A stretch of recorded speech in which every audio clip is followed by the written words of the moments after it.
Selamat sejahtera semua pelajar. Hari ini kita sambung bahagian kedua dalam bab 5 rangkaian dalam teori graf, subgraf dan pokok. So, mari kita lihat SP 5.1.3 mengenal dan melukis subgraf dan pokok. Buku teks anda muka surat 139. Apa itu subgraf? So, subgraf adalah sebahagian atau keseluruhan suatu graf yang dilukis tanpa mengubah kedudukan asal, pucuk dan tepi. Simbol yang digunakan di sini adalah simbol subset. Sesuatu graf H dikatakan subgraf kepada graf G jika pucuk H adalah subset kepada pucuk G, tepi H adalah subset kepada tepi G, dan pasangan pucuk setiap tepi graf H adalah sama dengan tepi graf G. Secara ringkasnya, kita boleh kata suatu pucuk dalam graf G ialah subgraf bagi graf G. Suatu tepi dalam graf G bersama pucuk-pucuk yang dikaitkan ialah subgraf bagi graf G. Dan setiap graf ialah subgraf kepada dirinya sendiri.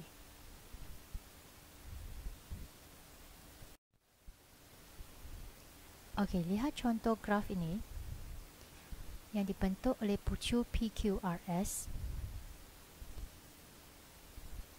Okey, contoh subgraf yang boleh didapati daripada graf ini ialah pucuk P boleh dikatakan sebagai subgraf. Pucuk Q dengan gelong juga merupakan subgraf, ataupun pasangan pucuk PS yang dihubungkan dengan tepi PS juga adalah satu subgraf, ataupun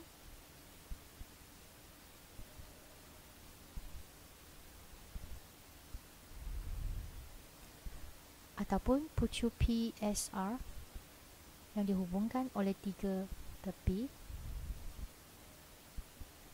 dan banyak lagi variasi bagi subgraf yang boleh kita lukis.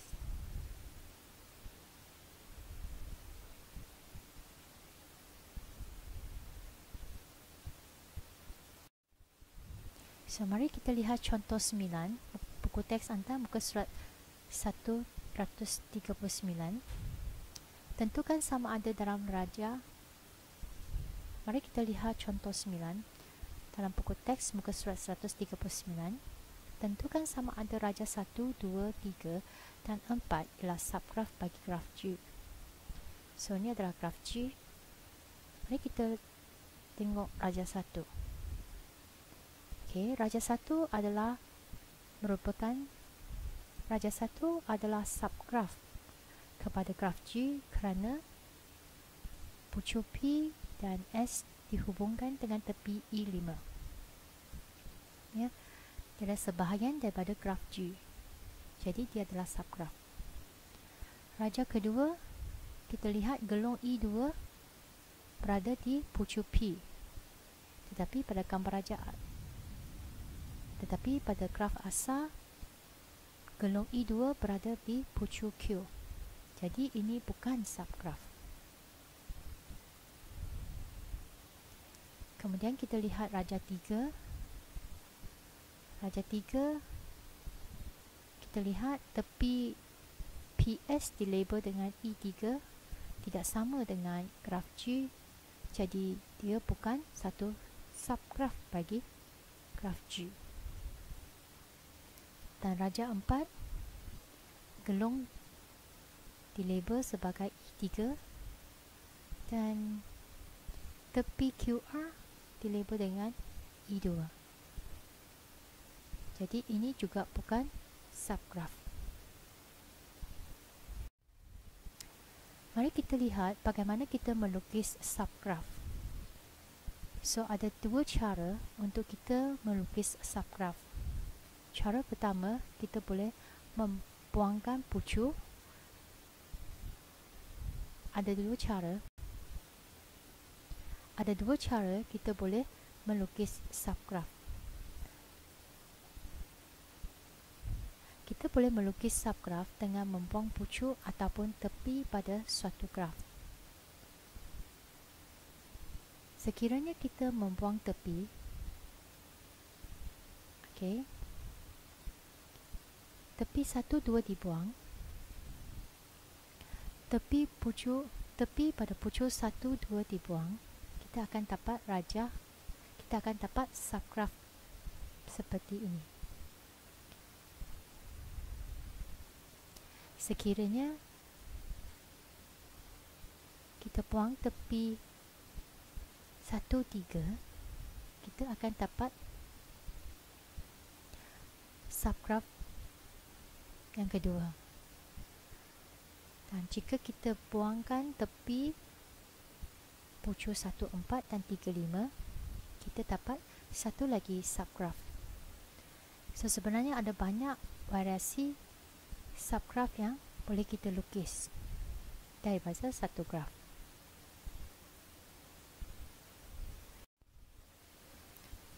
Jika kita membuang pucuk pada suatu graf, jika kita membuang pucuk pada satu graf,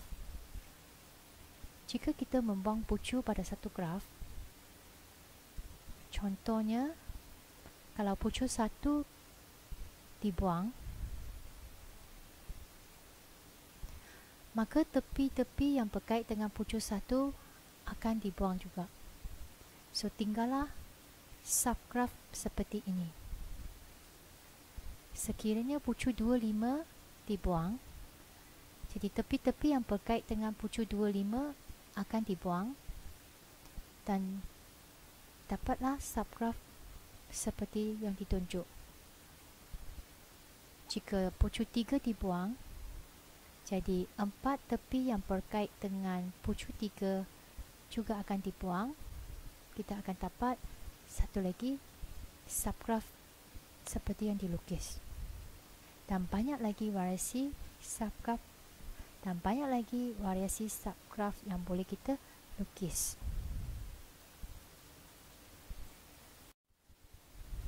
Okey, mari kita lihat apa itu pokok.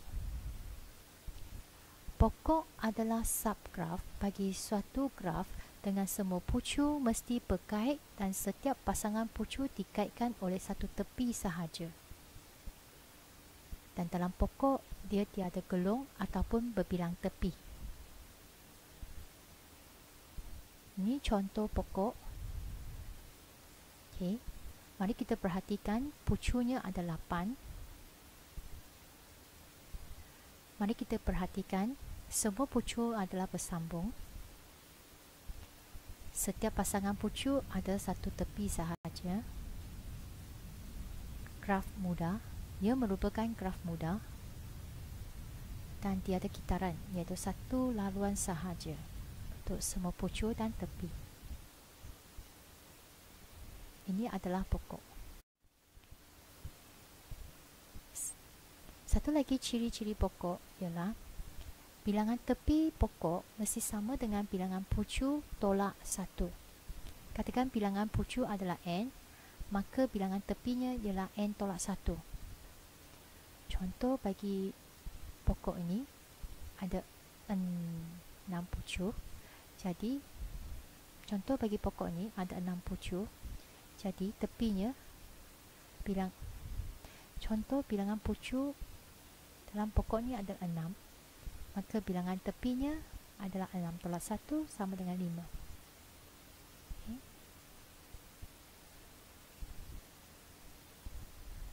Pokok ini ada 8 pucuk. Jadi bilangan pucuknya mesti ada 8 tolak 1, iaitu 7. 1, 2, 3, 4, 5, 6, 7. So pokok ini mempunyai bilangan pucuk sebanyak 8. Jadi bilangan tepinya adalah 7.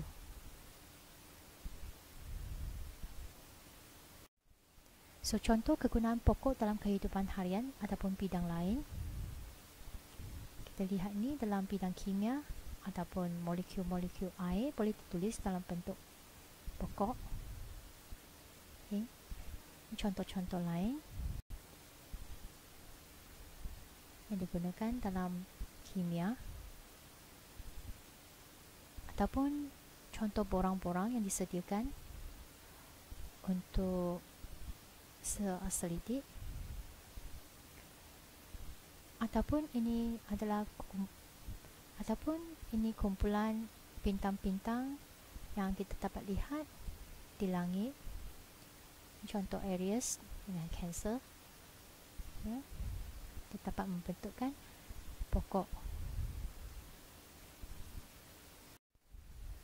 Okey, mari kita lihat contoh 10 dalam buku teks muka 140.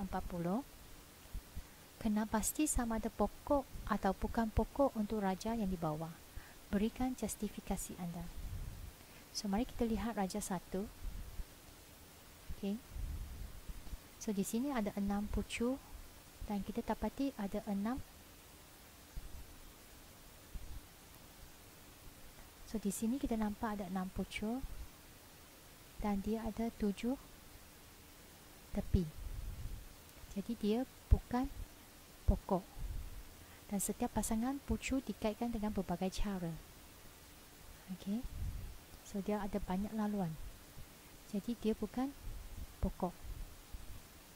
Kalau lihat raja B, dia ada satu laruan sahaja dan bilangan pucuk dia ada 6, bilangan tepinya ada 5. Jadi dia jadi B ialah satu pokok. Okey, tengok laluan, tengok raja C.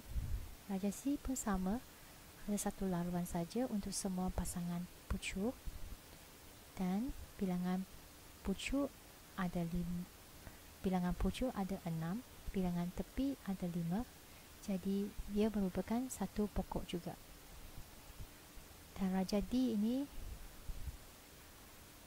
bukan pokok kerana pucuk R dan T ini tidak dihubungkaitkan dengan tepi. Kerana raja D ni bukan pokok kerana bilangan pucuknya ada 6, bilangan tepinya ada 4, dan pucuk R dan T ini tidak dikaitkan dengan pucuk-pucuk yang lain. Ya. Jadi dia bukan pokok. So, bagaimana cara kita melukis pokok? Mari kita lihat bagaimana kita melukis pokok. So, contoh 11, muka surat 140 buku teks anda. Lukis satu pokok dengan maklumat yang diberi. Kalau pucuknya ada 6, so bilangan tepinya ada 5, kita lukis pokok seperti maklumat yang diberi. Okey, pastikan dia adalah satu laluan, tak ada kitaran, tak ada berbilang tepi dan dia ada gelung. So, ini adalah satu pokok dan semua pucuknya dihubungkaitkan. Kalau pucuk 8, kita ada tepi 7. So, contoh pokok yang boleh dilukis. Ini contoh pokok cikgu. Okey, anda boleh lukis variasi yang lain. Asalkan bilangan pucuk dan bilangan tepi adalah betul dan memenuhi syarat-syarat pokok dan memenuhi syarat-syarat pokok yang lain. Okey, tepi 4, kalau tepinya 4, pucuknya adalah 4 tambah 1 iaitu 5. So, kita ada 5 pucuk, kita lukis 5 pucuk dan disambungkan dengan 4 tepi. So, kita boleh buat satu pokok yang ringkas untuk mewakili pokok. Dan kita boleh buat satu pokok yang ringkas dengan tepinya 4, pucuknya 5. Kalau tepinya 9, maksudnya pucuknya adalah 10. Jadi kita boleh lukis satu pokok yang memberi satu laluan saja yang menghubungkan semua pucuk-pucuk. Dan berbagai variasi boleh dilukis lagi, ya, selain daripada apa yang ditunjukkan oleh cikgu. So, contoh 12, mari kita lukiskan dua pokok berdasarkan graf yang diberi. So, ni graf yang diberi. So, kita nak lukis pokok. So, ada 5 pucuk. Kita lukiskan 5 pucuk, 4 tepi. Kita boleh jadi satu. Kita boleh lukis satu pokok macam ni. Ataupun macam ni. Okay. Kita tak ubah kedudukan asal, pucuk dan tepinya. Dan untuk soalan B, kita ada 6 pucuk. Jadi tepinya kita kena ada 5. So, tanpa mengubah kedudukan asal, pucuk dan tepi, kita boleh lukis pokok macam ni ataupun berbentuk macam ni. Okey. Mari kita lihat contoh 13, buku teks muka surat 141. Kita nak lukis satu pokok dengan jumlah kita nak lukis satu pokok dengan jumlah nilai pemberat yang minimum. Okey. Graf ini menunjukkan, graf ini adalah graf yang berpemberat, ya, iaitu ada nilai pada tepi dia.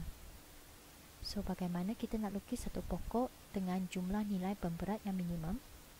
So, mula-mula tengok ada berapa pucuk. So, pucuknya ada 5. So, tepinya kena ada 4.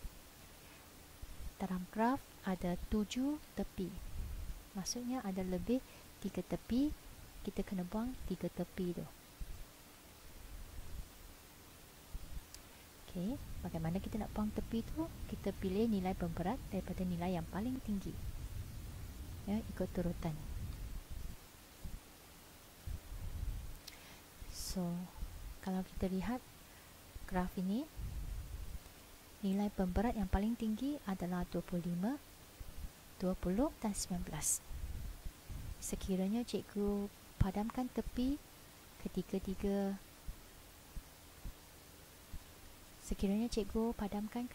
tepi ni, kita akan dapat satu subgraf macam ini. Tetapi ini bukan satu pokok. Ya, dia bukan satu pokok sebab P ini adalah pucuk yang terpencil. Dia tidak dihubungkaitkan dengan pucuk-pucuk lain. Jadi dia bukan satu pokok. So, kita buat semula. Kali ini kita pilih 25, 20 dan 17. Ya.